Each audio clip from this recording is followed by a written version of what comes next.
नमस्कार मित्रों, मैं प्रतीक आप सबका स्वागत करता हूं। दोस्तों, आज हम बेवॉच फिल्म का रिव्यू करने वाले हैं। ये एक अडल्ट थीम पर आधारित एक्शन कॉमेडी फिल्म है। बेवॉच नाम की एक बहुत ही मशहूर टेलीविजन सीरीज पर आधारित ये फिल्म बनी है, जिसका द मिच नाम का कैरेक्टर बहुत ही ज्यादा फेमस है। ओरिजिनल टेलीविजन सीरीज में इस कैरेक्टर को निभाया है डेविड हैसेलहॉफ ने, जिनका गिनीज बुक ऑफ वर्ल्ड में तक नाम दर्ज है कि वो the most watch television celebrity है। तो उसी द मिच के कैरेक्टर को इस फिल्म में निभाया है द रॉक ने, ड्वेन जॉनसन ने। और ये फिल्म एक लाइफगार्ड के टीम के ऊपर आधारित फिल्म है, जो अपने काम के प्रति बहुत ही ज्यादा पैशनेट है। तो चलिए देखते हैं ये फिल्म देखने लायक है या नहीं। इसी बारे में आज इस वीडियो में हम बात करने वाले हैं। तो दोस्तों, सबसे पहले हम बात करते हैं इस फिल्म में देखने लायक क्या है, अच्छा क्या है। तो वो ऑब्वियसली द रॉक है। अगर आप रॉक के फैन है तो ये फिल्म आपके लिए मस्ट वॉच है। मतलब मिच के कैरेक्टर में जो एटीट्यूड और ह्यूमर होना चाहिए वो द रॉक ने बहुत ही बढ़िया ढंग से निभाया है। और इस फिल्म के दूसरा आकर्षण के बारे में अगर हम बात करें तो वो है अलेक्जेंड्रा डॉड्रियो। मतलब यार, कितनी क्यूट लग रही है वो इस फिल्म में, मैं कह नहीं सकता। और सच में उन्हें इससे बढ़िया फिल्में मिलनी चाहिए। बहुत ही बढ़िया वो इस फिल्म में लग रही है। और अगर इस फिल्म की कमी के बारे में हम बात करें तो वो है स्टोरी। मतलब जैसे अगर हम दिल की धड़कनें रोककर फिल्म देखें, इस प्रकार की कोई इसकी स्टोरी नहीं है। बहुत ही नॉर्मल सी स्टोरी है। एक प्रकार से कह सकते हैं हम, एक बॉलीवुड स्टाइल इसके हम स्टोरी कह सकते हैं। बहुत ही फ्लैट स्टोरी है। ये एक इस फिल्म की कमी है, ऐसा हम कह सकते हैं।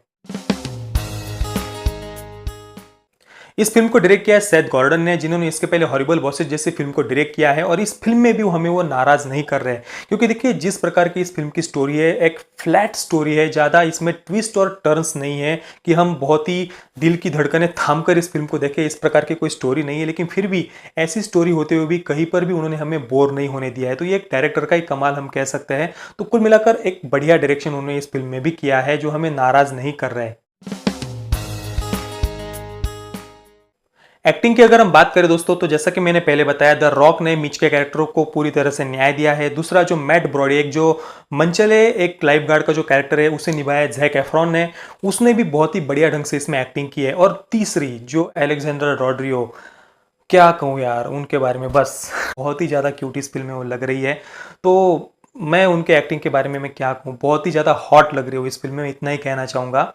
इसके बाद प्रियंका चोपड़ा के अगर कैरेक्टर की हम बात करें दोस्तों, विक्टोरिया नाम के, तो प्रियंका चोपड़ा ने तो एक्टिंग बढ़िया की है, लेकिन she really deserves better role यार। मतलब इससे अच्छा रोल उनको मिलना चाहिए था। इस प्रकार का हॉलीवुड डेब्यूट शोभा नहीं देता प्रियंका चोपड़ा को। मिस वर्ल्ड रह चुकी है वो, इतनी बड़ी स्टार है भारत की, और इस प्रकार के रोल वो वहां पर जाकर कर रही है।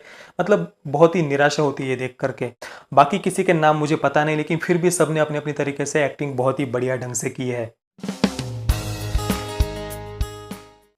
स्टोरी की अगर हम बात करें दोस्तों, तो स्टोरी बहुत ही फ्लैट है। जैसा कि मैंने आपको पहले ही बताया, ज़्यादा उसमें ट्विस्ट और टर्न्स नहीं है। एक टिपिकल बॉलीवुड फिल्म की हम इसे स्टोरी कह सकते हैं कि एक लाइफगार्ड की टीम है जो एक ड्रग डीलर का पीछा कर रही है। बस इससे ज़्यादा मैं यहाँ पर आपको स्टोरी रिवील नहीं करूँगा, लेकिन बहुत ही सिंपल सी स्टोरी है। फिर भी डायरेक्टर की वजह से हम इसमें बोर नहीं होते। ये डायरेक्टर का कमाल हम कह सकते हैं। बाकी स्टोरी तो बहुत ही सिंपल है, ऐसा हम कहेंगे। ज़्यादा इसमें कुछ कहने लायक नहीं है स्टोरी में।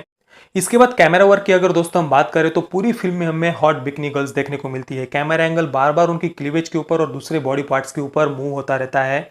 इससे ज़्यादा कुछ फिल्म में देखने को है नहीं। अडल्ट थीम भले ही इस फिल्म की हो, लेकिन जितने भी अडल्ट सीन्स है वो सेंसर बोर्ड ने कट कर दिए हैं ऑलरेडी। आपको कुछ भी ऐसा इसमें देखने को नहीं मिलेगा।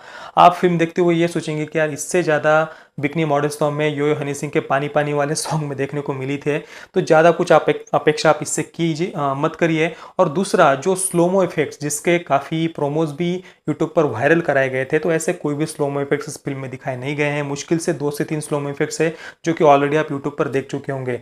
तो एक अडल्ट थीम करके आप अगर ये देखने के लिए जाने वाले हैं, तो उसमें आप निराश होंगे। कुछ ज़्यादा इसमें ऐसा, जो भी अडल्ट सीन्स थे वो पूरी तरीके से कट करके आपको यहाँ पर दिखाए गए हैं। इस फिल्म को मैं रिव्यू दूंगा 3 आउट ऑफ 5 स्टार्स का। और जिस प्रकार के रॉटन टोमेटोज वगैरह साइट्स पर रिव्यू दिए गए हैं, उन पर मत जाइए। वहां पर बहुत ही खराब रिव्यू दिए हैं, लेकिन इतनी भी खराब ये फिल्म नहीं है।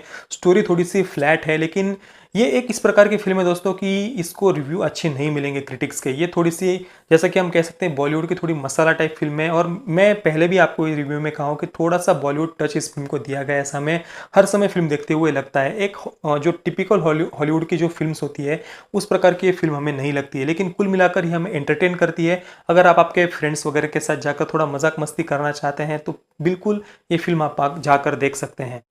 तो दोस्तों ये था मेरा बेवॉच का रिव्यू। अगर आपने फ़िल्म देखी है तो आपको फ़िल्म कैसी लगी, ये रिव्यू कैसा लगा, मुझे आप नीचे कमेंट में ज़रूर बताइए। और अगर आपने अभी तक हमारे चैनल को सब्सक्राइब नहीं किया, तो प्लीज़ चैनल को सब्सक्राइब ज़रूर कीजिए। ये वीडियो देखने के लिए आप सबका बहुत-बहुत धन्यवाद। जय हिंद, वंदे मातरम।